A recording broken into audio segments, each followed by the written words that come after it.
Hello, I'm Michael Francis, Music Director of the Florida Orchestra, and welcome to this, our WSMR broadcast for this Thursday, the 14th, at 7 o'clock.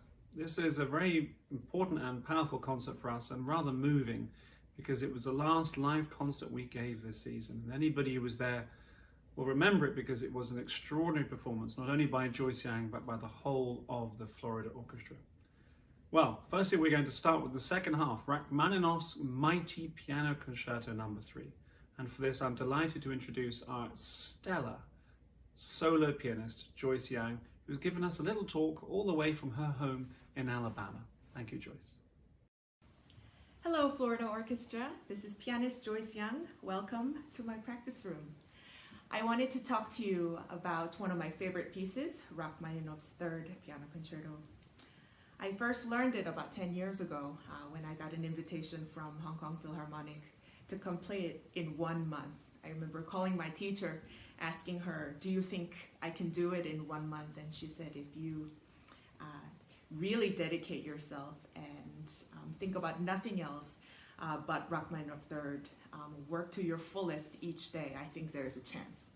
So I grabbed that opportunity, and I remember being so nervous leading up to that concert, and 30 golden days of pure concentration leading up to it. So that was many years ago, and I still play it today, and it hasn't gotten any easier, maybe about 5%, but it really poses great challenges for the pianist, and it's just gives me a new high every time I revisit it. I had such a wonderful time playing with Florida Orchestra in March. That was the very last concert before I went on this COVID-19 hiatus. And I remember it fondly, and I really hope to come back and play more live music for you soon. But until then, I'm glad there is this broadcast that is happening in the future, and I hope you listen in. To ready you for that, I'd like to visit some of my favorite moments of the first movement from Rachmaninoff Third Piano Concerto. I think it's just miraculous how the simple melody in the very beginning transforms itself into something so dramatic and so grand and so passionate in the cadenza. So I'd like to play for you how it starts in its most simplistic, nostalgic melody, and dive into the highest, greatest moment in the cadenza.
This keeps going into more glorious moments, but that's really the height of this great cadenza, and taking this simple melody from the very beginning and transforming it into something much more grand.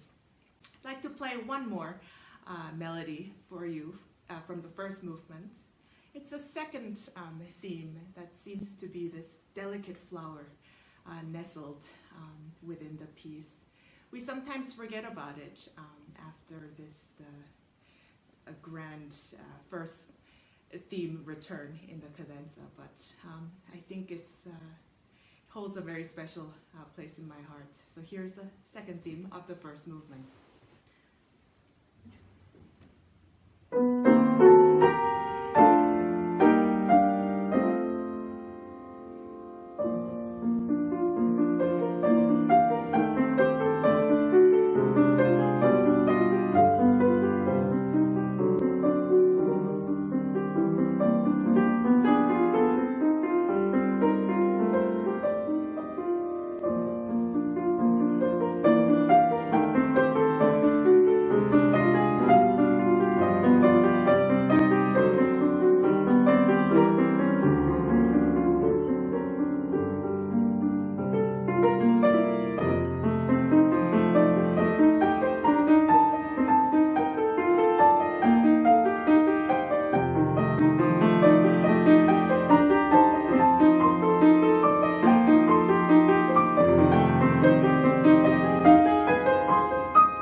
gotta love Rachmaninoff for these unending melodies that seem to go on forever.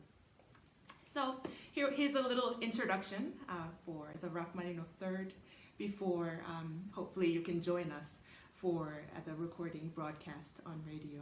So hope to see you soon. Stay safe and happy listening. Thank you. Thank you, Joyce, for that wonderful and brilliant explanation of Rachmaninoff's Piano Concerto No. 3. Well, for our first half, we had two symphonies. It's a rather unusual program to have two symphonies in the first half and a concerto in the second. Usually it's sort of the other way around. And for this, I wanted to look at two mini masterpieces, starting with Sibelius Symphony No. 7. This is one of the greatest pieces of music written in the 20th century, and one of the greatest symphonies of all time.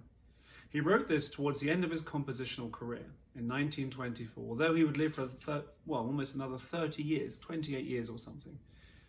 He didn't really compose much at all afterwards. In fact, for the last 25 years of his life, he composed nothing at all.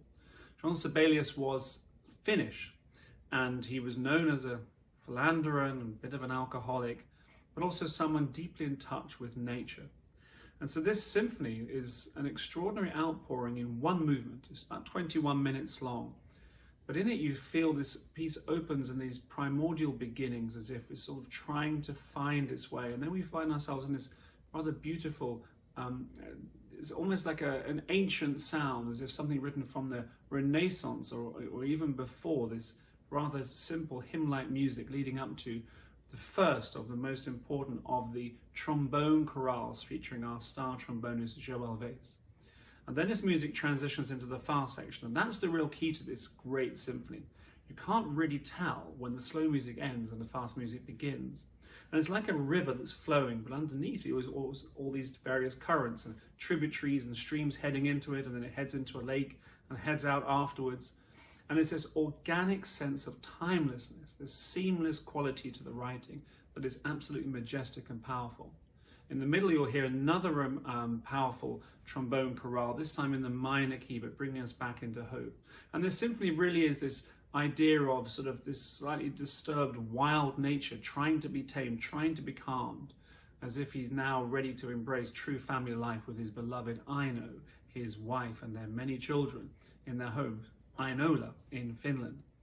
Towards the end of the piece, as we build up into the great climax, again there's this sense of when did the fast music end, and we now find ourselves back in this slow music, and the last trombone chorale is one of the great heraldic moments in music. It's this glorious eruption of beauty and nobility, of course always with that slight turmoil underneath, as he tries to find a settled nature to this wild bacchanalian spirit that he has, and yet this desire to be more temperate family man. And at the very end of the symphony, after a touching little soft moment, it ends really with a question mark. It's not entirely clear. It's sort of a rather quixotic ending. Is it something positive? Is it something negative? It's for you to decide.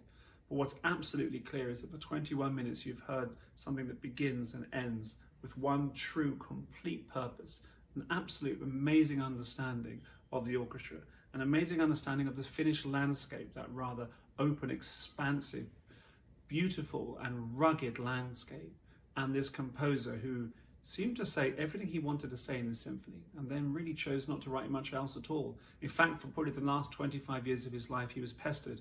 When is the 8th symphony coming, Maestro? When is the 8th symphony coming? But it never did. So after this, we had the 8th symphony, but this time of Beethoven. And Beethoven, of course, has been our featured composer for many orchestras because he is 250 years old in 2020. And the 8th Symphony is in some ways underestimated. It's really a perfect piece. It's a short, condensed musical composition by a composer at his absolute peak. He was 42 when he wrote this in 1812. And this condensed symphony with a rather small orchestra, I mean, especially in comparison to the 9th, which is over 65 minutes, this is about 24 minutes long. And we begin without any sense of introduction, an F major, a small orchestra, and we're thrown straight away into this dance in 3. And it's not often, I mean, we have it in the 3rd Symphony, but usually the first movements are in 2 or in 4, something more noble, more settled. But here we're thrust into this dance as if you're walking past a window, someone opens a window straight away and the party comes bellowing out for you. And the first movement is this brilliant sense of wildness and uplifting music. Yet at the same time, as we move into the development, which is the second part, there's this more troubled and more wild nature, but all the time incredibly well controlled. His concise, brilliant use of brevity, this idea of these themes as will be merged together, but actually very, very condensed and very, very brilliantly done. In the second movement, this is a piece that was always felt to be based upon the metronome, which seems a rather dull thing, but it had just been invented. So everyone thought, well, it must be the metronome because it's so mechanical. I'm not entirely sure if that is the case, but what is definitely apparent is you have this strange marionette repeated quality going on in the winds, and then the strings with a very humorous piece of writing. Beethoven was enormously influenced by Haydn, who's felt to be one of the great masters of wit and humour in music. And in here you really sense Beethoven's wit and humour coming through. We don't often think of Beethoven as particularly humorous, but actually he really could be as well. Listen out for the extraordinary changes of dynamics, these growls like a wild lion on the prow and the cellos and basses. And just this odd sort of, again, this sort of tick-tock thing going on in the winds. Very short movement, about 4 minutes, but with great humour and, well, just tremendous wit and zest. And the third movement is a slower third movement. Beethoven typically wrote scherzos, which is a fast three, like 1, 2, 3, 1, 2, 3, 1, 2, 3, which means joke, or it's the Italian word for joke. But this is more of a minuet, 1, 2, 3, 1, 2, 3. In fact, it's a Ländler, which is a German name for a peasant's dance, in 3. And there's a real sort of heavy-footed quality to it, sort of more beer and Schweinaxel, but again with these rather flirtatious and wistful melodies as well. In the trio, which is the middle section of the third movement, listen out for almost a Romeo and Juliet type scene, as the horn, or sometimes two horns, desperately trying to serenade the clarinet, accompanied by just a few solo cellos providing the lute underneath. But it's in the fourth movement where the real fireworks begin in Beethoven's Symphony No. 8. Here we have a piece of extraordinary speed and action. Quick fire changes, as if you're watching the most recent action film, Fast and Furious or something, where all these fast scenes are cut back and forth. Poor seconds and violas have one of the most extraordinary virtuosic and brilliant passages of music to play. It's at the very, very edge of what is physically playable on an instrument. And yes, I did push it just that little bit far. But they played so amazingly well. Incredible changes of harmony, absolute oddities appearing out of nowhere, lovely melodies trying to calm it, the unusual pauses, the most extraordinary timpani writing bringing us off into unusual keys, and then the ending. An ending that doesn't seem to stop. He goes, boom, ending, and then another one, and another one, and then another one, and it just keeps going and going and going, almost like a joke. And then finally this piece ends, and you think, how on earth have I heard such an incredible density of outstanding musical material in such a short space of time? And that really is a feature of our first half. This is a wonderful concert, and as I said at the beginning, something that I feel very moved about because it was my last time conducting this season as well, and for all the musicians. And the applause at the end of the third concerto of Rachmaninoff after Joyce Yang's amazing performance will live long in my memory and gives me such hope and optimism as we look forward to bringing the music back to you live. But in the meantime, we're very proud that the Florida Orchestra is really desperately trying to reach all of you and provide nutrition for your soul at this time. Thank you very much and enjoy the performance.